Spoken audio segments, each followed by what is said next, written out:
ഈശ്വരേറ്റവും പ്രിയപ്പെട്ടവരെ, തിരുവിഷ്ട മീഡിയയിലേക്ക് സ്വാഗതം. എവർക്കും ഈശോയിൽ കൃപയും സമാധാനവും.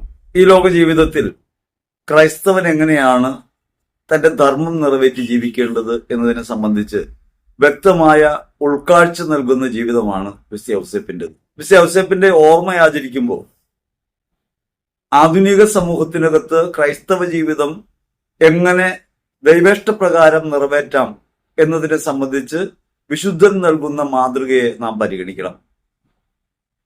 വിശുദ്ധാത്മാക്കളെല്ലാം അത്ഭുതങ്ങൾ നൽകുന്നവരായും കാര്യസാധ്യ പ്രാർത്ഥനയ്ക്കുള്ള ഉപകരണങ്ങളായും തെറ്റിദ്ധരിക്കപ്പെടുന്ന ഒരു കാലത്താണ് നമ്മൾ ജീവിക്കുക. അൾത്താരവണക്കത്തിനും വിശുദ്ധ മാതൃകയ്ക്കുമായി നൽകപ്പെടുന്ന വിശുദ്ധാത്മാക്കൾ ജീവിത വഴിയിൽ അവർ നിറവേറ്റിയ പ്രായോഗിക ക്രൈസ്തവ മാനവികതയെ ഉയർത്തിപ്പിടിക്കുന്നവരാണ് എന്ന നിലയ്ക്ക് കാണാൻ നമുക്ക് എത്രത്തോളം ആകുന്നുണ്ട് എന്ന് പരിശോധിക്കണം. എളുപ്പത്തിൽ കാര്യങ്ങൾ നേടുക എന്നത് ആധുനിക സമൂഹത്തിന്റെ താല്പര്യമാണ്. അതുതന്നെയാണ് ആൾദൈവങ്ങളെ സൃഷ്ടിക്കുന്നതും തങ്ങളുടെ അറിവും കഴിവുമെല്ലാം മറന്ന് തെറ്റിദ്ധാരണകളും അന്ധവിശ്വാസങ്ങളും ഒക്കെ സ്വീകരിക്കാൻ അവരെ പ്രേരിപ്പിക്കുന്നതും. ഏറ്റവും എളുപ്പത്തിൽ കാര്യങ്ങൾ നിറവേറ്റി കിട്ടുന്നവരാണ് പ്രധാനപ്പെട്ട വിശുദ്ധർ എന്ന നിലയ്ക്ക് ചിന്ത എപ്പോഴും നമുക്കുള്ളൂ. വിശുദ്ധ ഗ്രന്ഥത്തിലും തന്റെ ജീവിതത്തിലും മൗനത്തിന്റെ സാന്നിധ്യം വെളിപ്പെടുത്തുന്ന വിശുദ്ധനാണ് യൗസേപ്പ്. അദ്ദേഹത്തിന് സംഭാഷണമില്ല. പക്ഷെ ഒരാൾ ക്രിസ്തുവിൽ എങ്ങനെയാണ് തന്നെ സംസ്കരിക്കേണ്ടതെന്ന്, യേശുക്രിസ്തുവിൽ എങ്ങനെയാണ് ആധുനിക കാലത്ത് ജീവിക്കേണ്ടതെന്ന് ഉത്തമമായ ഒരു സന്യാസ മാതൃക തന്നെ യൗസേപ്പ് നമ്മുടെ മുമ്പിൽ വെളിപ്പെടുത്തുന്നുണ്ട്. പലതരം സന്യാസങ്ങളെ നമുക്ക് കാണാം. പലപ്പോഴും മലമുകളിലേക്ക് പോകുന്നതും ഗുഹകളിൽ താമസിക്കുന്നതും ഏകാന്തവാസം അനുഷ്ഠിക്കുന്നതും തങ്ങളുടെ ഭൗതിക ജീവിതത്തെ ഉപേക്ഷിച്ച് ജീവിക്കുന്നതും സന്യാസത്തിന്റെ അടിസ്ഥാന തത്വങ്ങളായിട്ടും അടയാളങ്ങളായിട്ടും നമ്മൾ കാണും. എന്നാൽ ഭൗതിക ജീവിതത്തിനകത്ത് നിലനിൽക്കുകയും അതേസമയം വൈരാഗ്യമുള്ള വിരക്തമായ ഒരു ജീവിതം നയിക്കുക എങ്ങനെയാണെന്നും വെളിപ്പെടുത്തുന്ന വിശുദ്ധനാണ് യൗസേപ്പ്. യൗസേപ്പ് തന്റെ ജീവിതത്തിന്റെ ഭൗതിക ക്രിയകളിൽ നിന്നൊന്നും ഒളിച്ചോടുന്നില്ല. അതേസമയം തന്നെ ഉപേക്ഷിച്ച് അവരന് വേണ്ടി ആയിത്തീരുക എന്ന ക്രൈസ്തവ മാനവധർമ്മം ഏറ്റവും ഭംഗിയായി നിറവേറ്റിക്കൊണ്ട് അധ്വാനിച്ച് ഒരു കുടുംബം പുലർത്തി മുമ്പോട്ട് പോകുന്ന ആളായിട്ട് യൗസേപ്പിനെ കാണാം. നമ്മൾ പലപ്പോഴും ചിന്തിക്കുന്നത് കുടുംബജീവിതം എന്നത് ലൗകിക ആസ്വാദനത്തിനുള്ളൊരു ജീവിതമായിട്ടാണ്. അവിടെ പങ്കുവെപ്പിന്റെയും സ്നേഹാനുഭവങ്ങളുടെയും ഒക്കെ തലമുണ്ട് എന്നുള്ളത് തള്ളിക്കളഞ്ഞുകൊണ്ടല്ല നാം ഇത് പറയുന്നത്. നാം ഭൗതിക ജീവിതത്തിൽ ഇടപെടുമ്പോൾ അവനവൻ ഉപേക്ഷയും അപരോന്മുഖതയും നിലനിർത്തിക്കൊണ്ടു പോകലാണ് യഥാർത്ഥത്തിൽ സന്യാസത്തിന്റെ ഏറ്റവും ശ്രേഷ്ഠമായ മാതൃക. യൗസേപ്പിന്റെ ജീവിതം നമ്മുടെ മുമ്പ് വരച്ചു കാട്ടുന്നത് അപ്രകാരം ഒരു ജീവിതമാണ്. യേശുക്രിസ്തുവിനെ ഭൂമിയിൽ പരിപാലിക്കുക എന്ന ദൈവിക ദൗത്യം നിറവേറ്റിക്കൊണ്ടും അതേസമയം ഭൗതിക ജീവിതത്തിൽ നിന്ന് ആസ്വാദ്യമായി സ്വീകരിക്കേണ്ട ജീവിതത്തിന്റെ എല്ലാ പടവുകളെയും കൈവിട്ടും സ്നേഹപൂർണമായി മറ്റുള്ളവർക്ക് വേണ്ടി ജീവിതം യാഗം ചെയ്യുന്ന ഒരാളെ യൗസേപ്പിൽ നമുക്ക് കാണാം. യൗസേപ്പ് പിതാവിന്റെ മരണത്തിരുന്നാൾ കാര്യമായിട്ട് ആചരിക്കുകയും ഭക്ഷണമൊക്കെ വെച്ച് വിളമ്പി സദ്യ നടത്തുകയൊക്കെ ചെയ്യുന്നത് ഇന്ന് പതിവാണ്. പ്രത്യേകിച്ച് കേരളത്തിൽ അങ്ങോളം ഇങ്ങോളം നമ്മൾ കാണുന്നത് വിശുദ്ധന്റെ പേരിലുള്ള കൂട്ടുനേർച്ചയാണ്. അദ്ദേഹത്തിന്റെ മരണത്തെ ഓർക്കുകയും ആ മരണത്തെ ഒരു ആഘോഷമാക്കി അനുഭവപ്പെടുത്തുകയും ചെയ്യുമ്പോൾ നാം അറിയാതെ പോകുന്നത് ഓരോ വിശുദ്ധ ജീവിതവും ഇപ്രകാരം അവരന് വേണ്ടിയുള്ള ആഘോഷമാക്കി മാറ്റണം എന്ന ഒരു തത്വം അതിനകത്ത് ഒളിഞ്ഞിരിപ്പുണ്ട് എന്ന കാര്യമാണ്. യേശു ജനിക്കുമെന്ന അറിയിപ്പ് വിശുദ്ധ ഔസേപ്പിന് കിട്ടുന്ന സന്ദർഭം നമ്മൾ പരിശോധിക്കണം. മറിയം ഗർഭവതിയായി കാണപ്പെടുന്നു. വിവാഹാലോചന കഴിഞ്ഞ് വിവാഹ നിശ്ചയം കഴിഞ്ഞിരിക്കുന്ന ആളുകളാണ്. യഹൂദ സമുദായത്തിനകത്ത് വിവാഹ നിശ്ചയം കഴിഞ്ഞാൽ സ്ത്രീക്കും പുരുഷനും അടുത്തിടപഴകാം, അവർക്ക് പുറത്തു പോകാം, സംസാരിക്കാം. പക്ഷെ സഹവാസം പാടില്ല, ഒന്നിച്ചുള്ള താമസം പാടില്ല. അതായത് പരിശുദ്ധ പിതാവ് പറഞ്ഞതുപോലെ നിർമ്മലമായ പ്രണയം എന്ന് വെച്ചാൽ ശാരീരിക ഇച്ഛകളെയോ താല്പര്യങ്ങളെയോ പരിഗണിക്കാതെ ഹൃദയം കൊണ്ടുള്ള ഒരു പ്രണയാവസ്ഥ നിലനിർത്തി പോകാം. ഇവിടെ മറിയവുമായി സഹവസിക്കുന്നതിന് മുമ്പ് ഒരു കാര്യം അറിയുക. സ്തോഭജനകമായ ഒരു വാർത്ത, മറിയം ഗർഭിണിയാണ്. യൗസേപ്പിനറിയാം അതിന്റെ ഉത്തരവാദി താനല്ലെന്ന്. അതിൽ ഖിന്നതയുണ്ട്. പ്രത്യേകിച്ചും സ്ത്രീകൾ വളരെയധികം അവമതിക്കപ്പെടുകയും എന്തെങ്കിലും ഒരു തെറ്റ് ചെയ്താൽ കല്ലെറിഞ്ഞ് കൊല്ലപ്പെടുകയും ചെയ്യുന്നൊരു കാലത്താണ് മറിയം ഗർഭവതിയായി എന്നറിയുന്നത്. അതായത് വ്യഭിചാരത്തിൽ പിടിക്കപ്പെടുന്ന അവസ്ഥയാണ്. ഇത് പുറത്തറിഞ്ഞാൽ വ്യഭിചാരമായിട്ട് മാറും. അങ്ങനെ വന്നാൽ അവളെ കല്ലെറിഞ്ഞു കൊല്ലാനാണ് യഹൂദ നിയമം കൽപ്പിച്ചിട്ടുള്ളത്. അത്തരമൊരു സാഹചര്യത്തിൽ തന്റെ പങ്കാളിയായി വരുന്നയാൾ, വിവാഹ നിശ്ചയം കഴിഞ്ഞയാൾ ഗർഭിണിയായി കാണപ്പെടുന്നു. സ്വാഭാവികമായും പാട്രിയാർക്കലായ ഒരു സമൂഹത്തിനകത്ത് ഒരു പുരുഷനും അംഗീകരിക്കാൻ കഴിയാത്ത ഒരു കാര്യം, ഇന്നും അംഗീകരിക്കാൻ കഴിയാത്ത ഒരു കാര്യമാണ് ഇത്തരത്തിൽ അസ്വസ്ഥത ഉണ്ടാക്കുന്ന ഒരു വാർത്ത കേൾക്കുന്നത്. യൗസേപ്പ് ആ വാർത്ത കേൾക്കുമ്പോൾ അവളുമായി സഹവസിക്കുന്നത് ബുദ്ധിമുട്ടാണ്. പക്ഷേ അവളെ രഹസ്യത്തിൽ ഒഴിവാക്കാൻ തീരുമാനിക്കുന്നു. പരസ്യമായി യൗസേപ്പ് അപ്പോൾ ഒരു പരാതി പറഞ്ഞാൽ, ഞാനുമായി വിവാഹത്തിന് നിശ്ചയം ചെയ്യപ്പെട്ട ഈ കന്യക ഗർഭിണിയാണ് എന്ന ഒരു കാര്യം പുറത്തു പറഞ്ഞാൽ മറിയം കല്ലെറിഞ്ഞു കൊല്ലപ്പെടും. ദൈവികമായ വെളിപാടുകളൊന്നുമില്ലാതെ, ദൈവം പറഞ്ഞ സന്ദേശമൊന്നും കേൾക്കുന്നതിന് മുമ്പ് തന്നെ യൗസേപ്പ് തീരുമാനിക്കുന്നത് രഹസ്യത്തിൽ അവളെ ഒഴിവാക്കാനാണ്. ഈ രഹസ്യത്തിൽ അവളെ ഒഴിവാക്കിയാൽ ഉണ്ടാകുന്ന ഒരു സംഭവം എന്ന് വെച്ചാൽ, ഇത് യൗസേപ്പിന്റെ കുറ്റമായിട്ട് ചാർത്തപ്പെടും. വിവാഹ നിശ്ചയം കഴിഞ്ഞിരുന്ന കന്യക ഗർഭിണിയാകാൻ ഇടയുള്ളത് വിവാഹ നിശ്ചിതനായ മനുഷ്യനിൽ നിന്നാണെന്ന് പൊതുവെ ഒരു ധാരണ വരും. അങ്ങനെ വന്നാൽ അതിന്റെ കുറ്റം യൗസേപ്പിന്റെ തലയിൽ തന്നെ വരിക. പക്ഷെ അവരെ നീതീകരിക്കുക എന്നത് ഒരു പ്രധാന ധർമ്മമായി, ജീവിതത്തിന് നിലപാടായി എടുത്തയാളാണ് യൗസേപ്പ്. യൗസേപ്പിനെ നീതിമാനായ യൗസേപ്പ് എന്ന് പലപ്പോഴും നമ്മൾ വിളിക്കുന്നത് എന്തുകൊണ്ടാണെന്ന് നമ്മൾ ആലോചിക്കാറില്ല. അവരനെ നീതീകരിക്കുന്നവനാണ് നീതിമാൻ. യഥാർത്ഥ നീതീകരണം എങ്ങനെയാണ്? ക്രിസ്തുവിൽ നിറവേറിയതാണ്. ക്രിസ്തു നീതീകരിച്ച എങ്ങനെയാണ്? ഇവർക്കറിവില്ല എന്ന് പറഞ്ഞ് മറ്റുള്ളവരുടെ കുറ്റം നിസ്സാരവൽക്കരിക്കുകയാണ് ക്രിസ്തു. കുരിശിൽ കിടക്കുന്ന നേരത്ത് പിതാവിന്റെ സന്നിധിയിലേക്ക് തന്നെ സമർപ്പിക്കുമ്പോൾ യേശു മനുഷ്യകുലത്തിന്റെ പാപത്തെക്കുറിച്ച് പരിതാപമുള്ളയാളല്ല.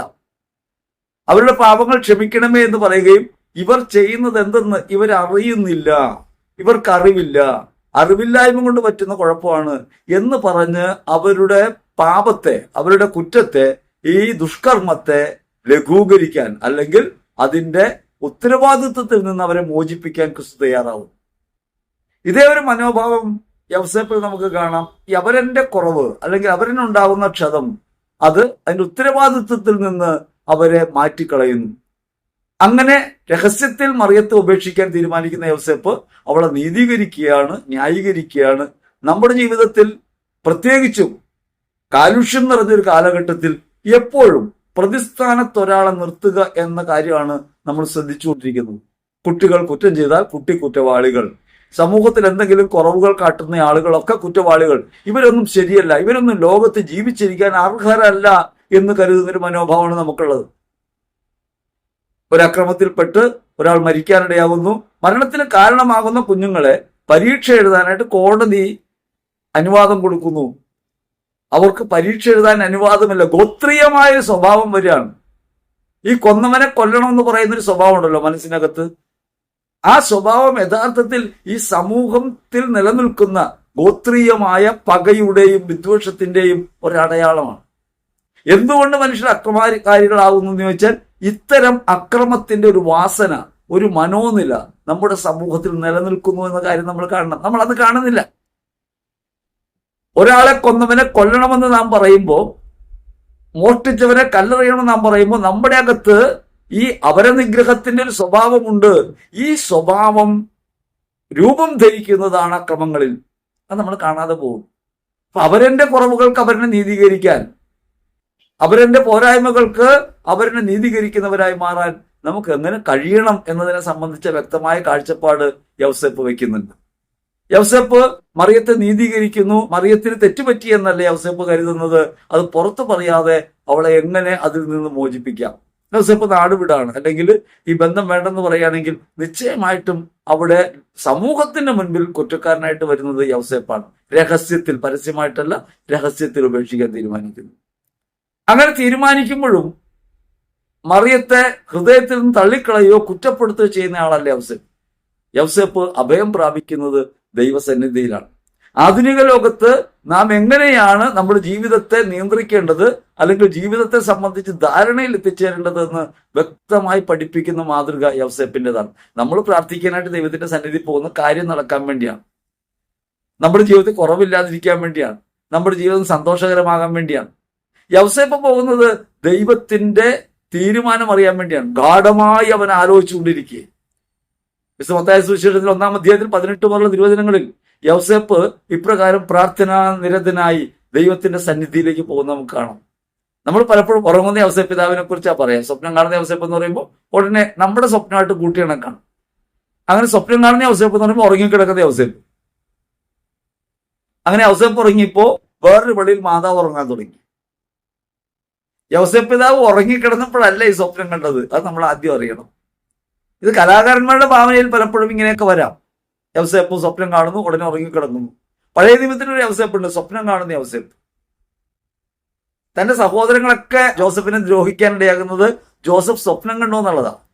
7 കറ്റകൾ വരുന്നു, ഒരു കറ്റയെ മറ്റു കറ്റകൾ വണങ്ങുന്നു. സ്വപ്നം ഒന്നാണ്, പ്രതീകാത്മകമാണ്. അത് നിദ്രയുള്ള സ്വപ്നമാണ്. ഈ നിദ്രയുള്ള സ്വപ്നങ്ങൾ പ്രതീകാത്മകമായ സ്വപ്നങ്ങളാണ്. സ്വാഭാവികമായും ആന ഓടിച്ചിടുമ്പോൾ ആനയൊന്നും ഓടിച്ചിരുന്നില്ല, ഭയം ഉണ്ടെന്ന് അതിനർത്ഥം.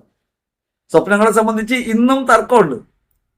ചിലർ സ്വപ്നം കണ്ടാൽ വേളാങ്കണ്ണി പോവും, വേളാങ്കണ്ണിയെ സ്വപ്നം കൊണ്ട് വേളാങ്കണ്ണി പോകും. മനസ്സിനകത്തുള്ള തോന്നലാ, അതിന് അടയാളമൊന്നുമില്ല. സ്വപ്നം കണ്ടപ്പോൾ വേളാങ്കണ്ണി പോയി, അല്ലെങ്കിൽ മാർപ്പാപ്പയെ സ്വപ്നം കണ്ടു, പിറ്റേ ദിവസം മാർപ്പാപ്പയെ കാണാൻ പോകണമെന്ന് തോന്നുകയാണ്. ഇത്രേ ഉള്ളൂ കാര്യം. നമ്മുടെ അകത്ത് ഈ വക ചിന്തകൾ ഉണ്ടാകുന്ന ഉപബോധ മനസ്സിൽ രൂപപ്പെടുന്ന സ്വപ്നങ്ങളാണ്. അത് ഉറങ്ങുന്ന സ്വപ്നങ്ങൾ. എഴുന്നേറ്റിരിക്കുമ്പോൾ ഉണ്ടാകുന്ന സ്വപ്നങ്ങളോ, എഴുന്നേറ്റിരിക്കുമ്പോൾ മനസ്സ് ഒരു കാര്യത്തെക്കുറിച്ച് ഗാഢമായി ചിന്തിച്ചുകൊണ്ടിരിക്കുമ്പോൾ അതിന്റെ പേരാണ് ധ്യാനം. ധ്യാനം പലതരത്തിലുണ്ട്. നമ്മൾ വിചാരിക്കുന്നത് ദൈവത്തെ ഓർത്തിരിക്കുമ്പോൾ മാത്രം ധ്യാനമാണ്. ധ്യാനം എന്ന് വെച്ചാൽ ഒരു വിഷയത്തിൽ മനസ്സ് കേന്ദ്രീകരിച്ച് അതിനെ ധ്യേയവസ്തുവായി സ്വീകരിക്കുന്ന മനോഭാവം ഉണ്ടാകുക. അങ്ങനെ ജോസഫ് ഒരു കാര്യത്തെക്കുറിച്ച് ഗാഢമായി ചിന്തിച്ചുകൊണ്ടിരിക്കുക, ബാഹ്യചലനങ്ങളൊന്നും അറിയാതെ ലോകവുമായുള്ള ബന്ധത്തിൽ നിന്നൊക്കെ അകന്ന് ഒരു വിഷയത്തിനകത്ത് ശ്രദ്ധ കേന്ദ്രീകരിച്ച് മുഴുവനും അതിനകത്ത് മുഴുകിയിരിക്കുന്ന അവസ്ഥയാണ് ധ്യാനം. അങ്ങനെ ധ്യാനിച്ചിരിക്കെ, ഗാഢമായി ചിന്തിച്ചുകൊണ്ടിരിക്കെ, ചിന്താധ്യാനം, അങ്ങനെ ഒരു ധ്യാനാവസ്ഥയുണ്ട്.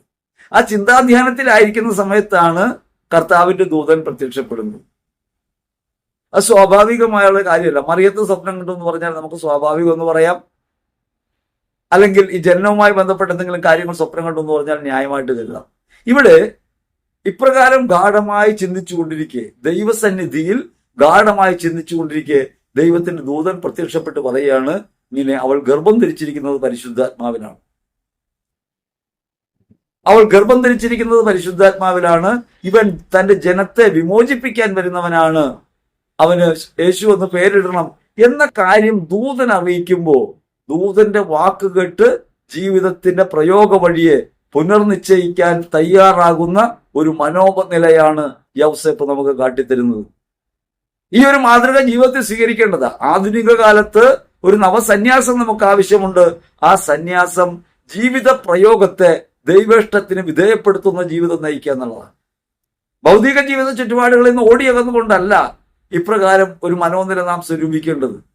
ഗുഹകളിലും കാട്ടിലും പോയി ഒളിച്ചിരുന്ന് പ്രാർത്ഥിക്കുന്നതല്ല നവകാല സന്യാസം. ആ സന്യാസം ജീവിത പ്രവർത്തികളിൽ ഏർപ്പെടുകയും അതിൽ ഉൾപ്പെടാതിരിക്കുകയും ചെയ്യുക.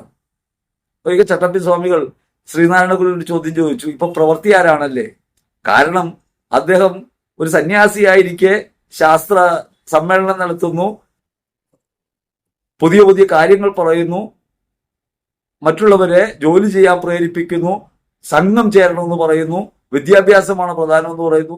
ഇതൊരു സന്യാസിക്ക് ചേർന്ന പ്രവൃത്തിയാണോ? എല്ലാത്തിലും ഇടപെടുന്ന സന്യാസി.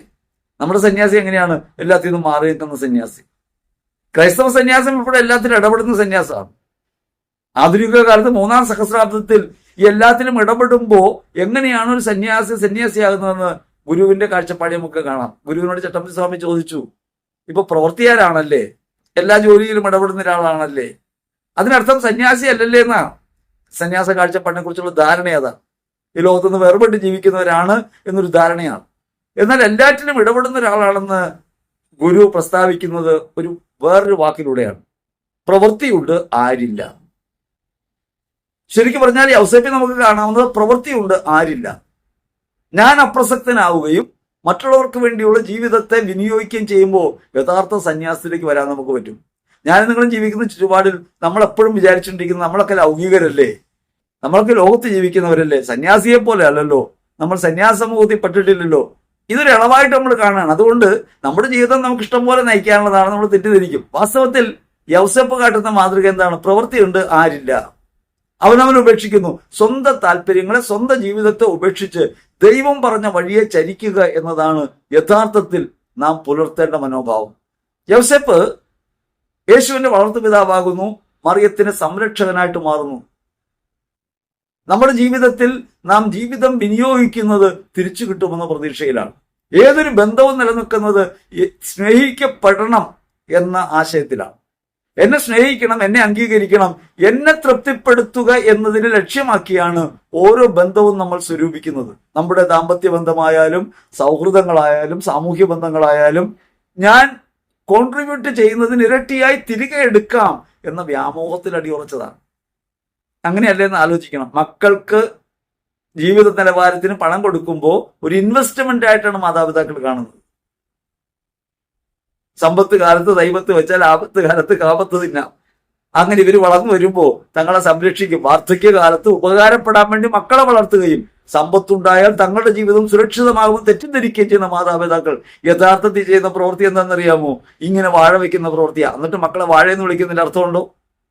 അവർക്ക് അവരുടെ ജീവിതമുണ്ടെന്നും അവരെ ശുശ്രൂഷിക്കാനാണ് നമ്മൾ വരേണ്ടതെന്നുള്ള ബോധ്യത്തിൽ നിന്ന് പോയിട്ട് അവർ നമുക്ക് ജീവിതത്തിൽ നിക്ഷേപങ്ങളാണെന്ന് കരുതുന്ന തെറ്റിദ്ധാരണ ആധുനിക കാലത്ത് നമ്മൾ നിലനിർത്തുന്നുവെങ്കിൽ ക്രിസ്തുവചനത്തെയും തിരിച്ചറിഞ്ഞിട്ടില്ല, യൗസേപ്പിന്റെ മാതൃകയും തിരിച്ചറിഞ്ഞിട്ടില്ല. യൗസേപ്പ് ദൈവം പറഞ്ഞൊരു കാര്യത്തെ പ്രതി മാത്രം ഒരാളെ സംരക്ഷിക്കാൻ തീരുമാനിക്കുന്നു, ഒരാൾക്ക് വളർത്തച്ഛനാകാൻ തീരുമാനിക്കുന്നു. സ്വന്തം ജീവിതം നഷ്ടമായി പോകാൻ ഭർത്താവ് എന്ന നിലയിൽ, പിതാവ് എന്ന നിലയിൽ തനിക്ക് ലഭിക്കേണ്ട അംഗീകാരവും കരുതലും ലഭ്യതകളും എല്ലാം വേണമെന്ന് വെച്ചിട്ട് ദൈവം പറഞ്ഞ വഴിയെ ചരിക്കാനായിട്ട് തീരുമാനിക്കുന്ന ഒരാൾ ഒരു സ്വപ്നത്തിന്റെ പേരിൽ. ആ സ്വപ്നം വെറും ഒരു സ്വപ്നമല്ല, ധ്യാനാത്മകതയിൽ നിന്ന് ഉണ്ടാകുന്ന ദൈവികമായ സന്ദേശമാണ്. നാം ഒരു കാര്യത്തെ സംബന്ധിച്ചും ധ്യാനിക്കുന്നില്ല. നമ്മൾ ധ്യാനിക്കുന്നതൊക്കെ നമ്മെ പ്രതിയാണ്, നമ്മുടെ ഇഷ്ടത്തെ പ്രതിയാണ്. അവനവനെ കുറിച്ചുള്ള ധാരണകളല്ലാതെ ദൈവം എന്റെ ജീവിതത്തിൽ എന്തു പറയുന്നു എന്നൊരു അന്വേഷണം നമ്മൾ നടത്തിയാൽ നിശ്ചയമായും പഴയതുപോലെ നമുക്ക് ജീവിക്കാൻ സാധ്യമല്ല. യൗസേപ്പ് യേശുവിന്റെ വളർത്തച്ഛനാകുന്നു. വളർത്തച്ഛനാകുമ്പോൾ അധ്വാനിക്കുന്നു, മരപ്പണി എടുക്കുന്നു, ആശാരിപ്പണിയെടുത്ത് കുടുംബം പുലർത്തുന്ന ആളായിട്ട് മാറുന്നു. അതേസമയം തന്നെ ജീവിത പങ്കാളിയായി ലഭിക്കുന്നയാളെ സംരക്ഷിക്കുന്നയാൾ മാത്രമായി, അവളെ കരുതുന്ന ഒരുവനായിട്ട് മാത്രം നിൽക്കുന്നു. യൗസേപ്പിന്റെ മനോഭാവം നമ്മൾ ആലോചിക്കണം. അതുകൊണ്ട് എനിക്ക് വേണ്ടിയല്ലാതെ ദൈവം എന്നെ ഏൽപ്പിച്ചതാണ് ജീവിതമെന്ന ബോധ്യത്തോടെ എങ്ങനെ ജീവിതം വിനിയോഗിക്കണമെന്ന് പഠിപ്പിക്കുന്ന ഉത്തമ ദൃഷ്ടാന്തമാണ് യൗസേപ്പ്. അവനവനെ നഷ്ടപ്പെടുത്തി അവരെന്റെ വേണ്ടിയായിത്തീരുക, എനിക്ക് ജീവിതം ക്രിസ്തുവും മരണം നേട്ടവും എന്ന് പറയുന്ന ഒരു മനോഭാവത്തിലേക്ക് എത്തിച്ചേരുക. അത്തരത്തിലൊരു മനോഭാവത്തിൽ ജീവിക്കുമ്പോൾ നിശ്ചയമായും ആ ജീവിതം വിശുദ്ധ ജീവിതമായിട്ട് മാറും എന്നതാണ് യൗസേപ്പ് നമ്മുടെ മുമ്പിൽ അടയാളപ്പെടുത്തുന്നത്. ആ നിലയ്ക്ക് യൗസേപ്പ് പിതാവിനെ കണ്ടിട്ടാണോ യൗസേപ്പിന്റെ പേരിടുന്നതും യൗസേപ്പിനെ വണങ്ങുന്നതും യൗസേപ്പിനെ നവനാൾ കൂടുന്നതും എന്നൊക്കെ ആലോചിക്കണം. യൗസേപ്പ് പിതാവിനെ നോട്ടുമാല ഇടിക്കുന്നവരാ നമ്മൾ. ഒന്ന് ആലോചിച്ച് നോക്കിയേ. ജീവിതം നിസ്വമാക്കി മാറ്റിയ, അവനവനെ ഉപേക്ഷിച്ച് നിസ്വജീവിതം നയിക്കുന്ന, ജീവിതം വൃതബദ്ധമാണെന്ന് ബോധ്യമുള്ള ഒരാൾ. അത്തരത്തിലൊരാളെ ജീവിത മാതൃകയായി സ്വീകരിക്കുന്നതിന് പകരം ഇത്തരത്തിൽ ജീവിച്ച ഒരു വിശുദ്ധന്റെ പുണ്യയോഗ്യതകൾ കൊണ്ട് സ്വന്തം ജീവിതത്തിന്റെ താല്പര്യങ്ങളെ സംരക്ഷിക്കാൻ കഴിയോ എന്ന് അന്വേഷിക്കുന്ന കുറുക്കു വഴിയായി വിശുദ്ധരോടുള്ള വണക്കം മാറിത്തീരുന്നതിന്റെ എത്രയും ഉദാഹരണങ്ങൾ നമുക്ക് സമൂഹത്തിന് കാണാം, ചുറ്റുപാടി കാണാൻ പറ്റും. യൗസേപ്പിന് നോട്ടുമാല ഇടിക്കുന്നു. ശരിക്കും പറഞ്ഞാൽ ഇതിൽ പരം ആക്ഷേപിക്കുന്ന പ്രവൃത്തി എന്താണുള്ളത്? യൗസേപ്പിന്റെ തിരുസ്വരൂപം കാണുമ്പോൾ നമ്മൾ ഓർക്കേണ്ടത് ഇപ്രകാരം സ്വയം ഉപേക്ഷ കൊണ്ടും അവരെ നീതീകരിക്കുന്നത് കൊണ്ടും ജീവിതത്തിന്റെ കർമ്മങ്ങളെ മുഴുവൻ ദൈവേഷ്ടത്തിനായി വിനിയോഗിക്കുന്നത് കൊണ്ടും ജീവിതത്തെ തന്നെ കീറിക്കളഞ്ഞ, സ്വന്തം ജീവിത താല്പര്യങ്ങളെ പാടെ ഉപേക്ഷിച്ച പരമമായ സത്യമായ ദൈവത്തിലേക്ക് തന്റെ ജീവിതം എടുത്തു വെച്ച ഒരാളെയാണ്. ക്രൈസ്തവ ജീവിതത്തിന് ഉത്തമ മാതൃക എന്ന് പറയുമ്പോൾ, കുടുംബജീവിതക്കാരുടെ മാതൃക എന്നൊക്കെ പറയുമ്പോൾ നമ്മൾ വിചാരിക്കുന്നത് എന്താ? യൗസേപ്പ് പിതാവ് എങ്ങനെ ജീവിച്ചെന്ന കരുതണേ. കുടുംബജീവിതക്കാരുടെ മാതൃകയാണ് യൗസേപ്പെങ്കിൽ നിശ്ചയമായും നവസന്യാസത്തിന്റെ ഉത്തമ മാതൃകയെ സ്വീകരിക്കണ്ടേ? യൗസേപ്പെടുത്ത നിലപാടെടുക്കണ്ടേ? അവനവന് വേണ്ടി അല്ലാതെ ജീവിക്കണ്ടേ? പക്ഷെ നമ്മൾ ജീവിക്കുന്ന നമുക്ക് വേണ്ടിയാണ്. എന്നിട്ട് നമ്മുടെ താല്പര്യങ്ങൾ നിറവേറി കിട്ടാൻ വേണ്ടി യൗസേപ്പ് പിതാവിന്റെ നവനാൾ കൂടുന്നു, യൗസേപ്പ് പിതാവിന് നോട്ടുമാല ഇടിക്കുന്നു, പൂമാല ഇടിക്കുന്നു. വാസ്തവത്തിൽ ഇന്ന് നടക്കുന്ന നേർച്ച സദ്യകളൊക്കെ തന്നെ അർത്ഥമറിയാതെയുള്ള ആട്ടങ്ങളാണ്. ഇപ്രകാരം നമുക്കൊക്കെ പിതാവായി മാറിയിട്ടുണ്ട് ഒരു കണക്കിൽ യൗസേപ്പ് എന്ന ബോധ്യത്തിലാണോ നാം ഈ സദ്യകളൊക്കെ നടത്തുന്നത്? നമ്മൾ മിക്കവാറും ദേവാലയങ്ങളിൽ സദ്യ നടക്കുന്നുണ്ട്. നോമ്പുകാലത്ത് വിഭവസമൃദ്ധമായ സദ്യ ഉണ്ണാം എന്ന കുറിപ്പ് വഴിയാണ് അതിന്റെ പിന്നിലുള്ളതെങ്കിൽ എത്രയോ നീചം എന്നേ പറയേണ്ടതുള്ളൂ. ഒന്ന് ആലോചിച്ച് നോക്കേണ്ടതാണ്. യൗസേപ്പിന്റെ മരണം നമ്മൾ എങ്ങനെയാണ് ആഘോഷിക്കുന്നത്? ക്രൈസ്തവ മരണത്തിന് ഉത്തമമായ മാതൃക നിലയ്ക്കാണ്. നൽമരണ മധ്യസ്ഥൻ ക്രൈസ്തവ മരണത്തിന് ഉത്തമമായ മാതൃക നിലയ്ക്കാണ്. വേറൊരു കാര്യത്തിൽ യേശുവിന്റെ ശരീരമാണ് നമ്മൾ ഓരോരുത്തരും. അങ്ങനെ വരുമ്പോ നമ്മളെ പരിപാലിക്കുന്ന പരിപാലകനായ ഒരാളാണ് യൗസേപ്പ്. യേശുവിനെ പരിപാലിച്ചതുപോലെ നമ്മെ പരിപാലിക്കുന്നയാൾ. അങ്ങനെ നമ്മുടെ പിതൃസ്ഥാനത്തുള്ള ഒരാൾക്ക് മരണം സംഭവിക്കുമ്പോൾ ആ മരണാനന്തര ചടങ്ങുകളുമായി ബന്ധപ്പെട്ട് നടത്തുന്ന ഒരു സദ്യ എന്ന നിലയ്ക്കാണ് യഥാർത്ഥത്തിൽ ഇന്നത്തെ നേർച്ച സദ്യയെ കാണേണ്ടത്. ലക്ഷക്കണക്കിന് രൂപ പിരിച്ച് ഈ ഒരു നേരത്തെ സദ്യ നടത്തി ആർഭാടമായി ഒരു ആചാരമായി ഇത് ആഘോഷിച്ച് പിന്മടങ്ങുമ്പോൾ തിരിച്ച് ആലോചിക്കേണ്ടതുണ്ട്. ജീവിതത്തിൽ യൗസേപ്പ് പറഞ്ഞത് എന്തെങ്കിലും കൂടെ കൂട്ടാൻ പറ്റുമോ? യൗസേപ്പിന്റെ ഏതെങ്കിലും മനോനിലയെ കൂടെ കൂട്ടാൻ പറ്റുമോ? ജീവിത പ്രവൃത്തികളിലുള്ള ഈ നിഷ്കാമതയെ, നിഷ്കളങ്കതയെ, അവനവന് വേണ്ടി അല്ലാതെ അവരന് വേണ്ടി എന്ന ധാരണയെ നമുക്ക് സ്വീകരിക്കാൻ പറ്റുമോ?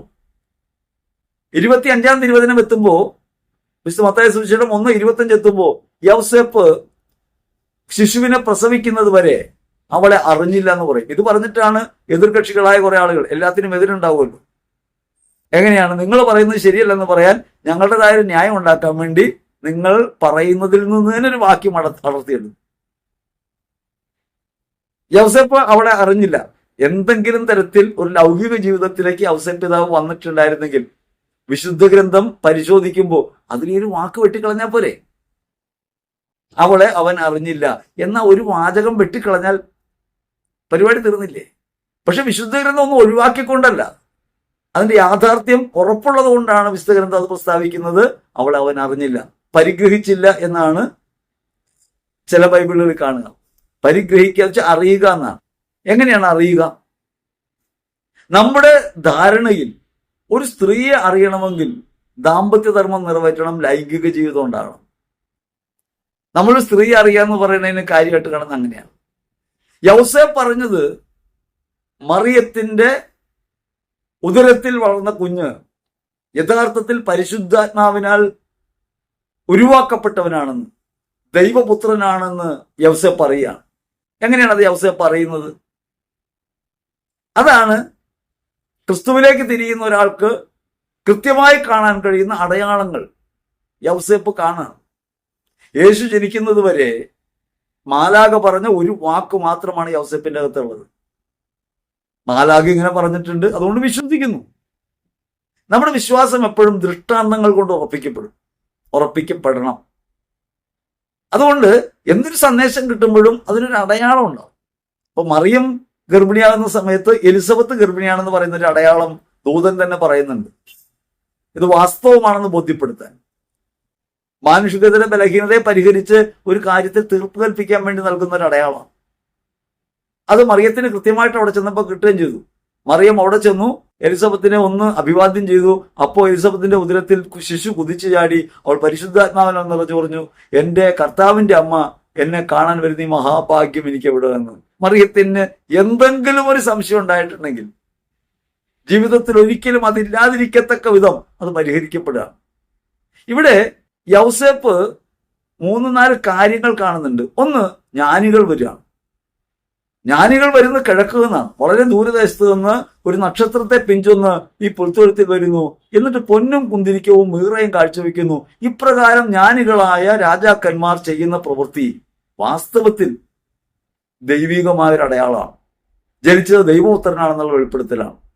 അതേപോലെ തന്നെ ഇടയന്മാർ, അവർ ബദ്ലേഹേമിന്റെ താഴ്വരയിൽ ആടുകളെ മേയിച്ചുകൊണ്ടിരിക്കെ അല്ലെങ്കിൽ കാത്തുകൊണ്ടിരിക്കെ അവരോട് അത്യുന്നതങ്ങളിൽ ദൈവത്തിന് സ്തുതി, ഭൂമിയിൽ സന്മനസ്സുള്ളവർക്ക് സമാധാനമെന്ന് മിസ്റ്റർ ലൂക്കാസ് സുവിശേഷം 2:10 പറഞ്ഞുകൊണ്ട് യേശുവിന്റെ ജനനത്തെ പ്രഘോഷിക്കുന്ന അവർ കേട്ടു. എന്നിട്ട് അവർ കുഞ്ഞിനെ കാണാൻ വരികയാണ്. അപ്പൊ ഒരു കാര്യം ഉറപ്പായി, ഇത് ജനിച്ചത് ദൈവപുത്രനാണ് എങ്കിൽ മാലാഖ പറഞ്ഞതെല്ലാം ശരിയാണ്.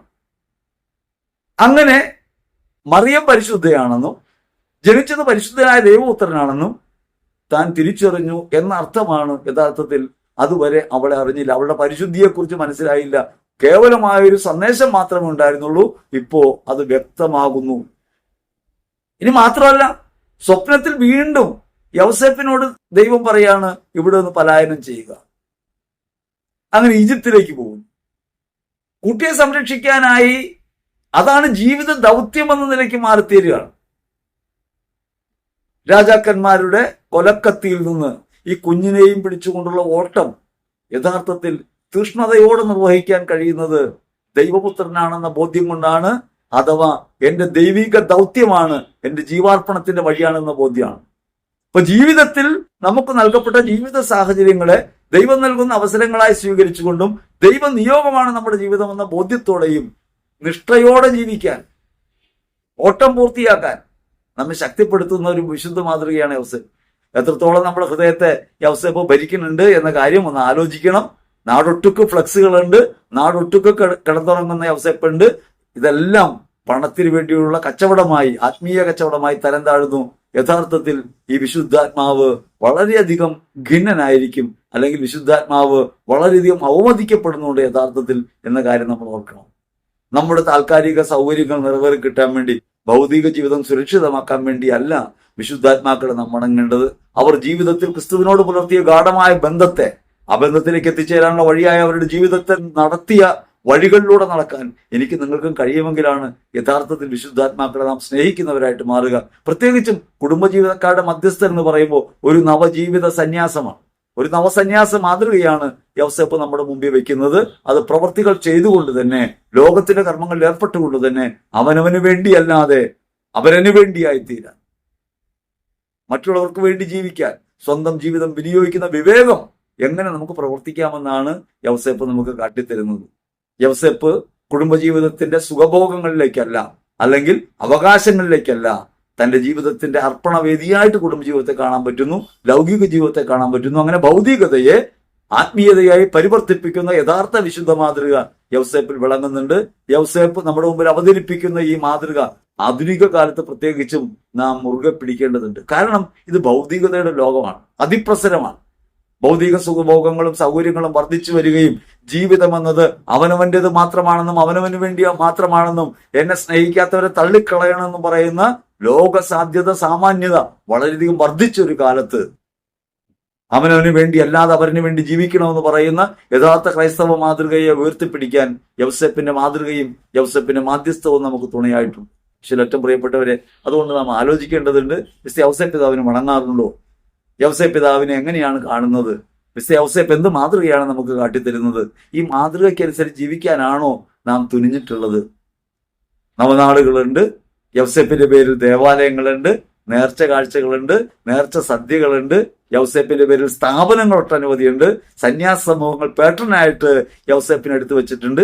ജീവിതത്തിൽ എവിടെയെങ്കിലും ഒരു മാതൃകയായിട്ട് യൗസേപ്പിനെ സ്വീകരിക്കാൻ കഴിഞ്ഞിട്ടുണ്ടോ എന്ന് ഇപ്രകാരമുള്ളവരും നമ്മളും ചിന്തിക്കേണ്ടത്. നമ്മുടെ വീടുകളിൽ യൗസേപ്പിന്റെ ചിത്രമുണ്ട്, നമ്മൾ മെഴുകുതിരി എത്തിക്കാറുണ്ട്, പ്രാർത്ഥിക്കാറുണ്ട്, നല്ല മരണത്തിനായിട്ട് പ്രാർത്ഥിക്കാറുണ്ട്. ഈ നല്ല മരണത്തിലേക്കുള്ള വഴി യൗസേപ്പ് കാട്ടിത്തന്നത് ഹൃദയത്തിൽ സ്വീകരിക്കാനോ, തങ്ങളുടെ ജീവിതം ഇപ്രകാരം ദൈവനിശ്ചയപ്രകാരം വിനിയോഗിക്കപ്പെടേണ്ടതെന്നാണ് തീരുമാനിക്കാനോ എത്രത്തോളം കഴിഞ്ഞിട്ടുണ്ട്.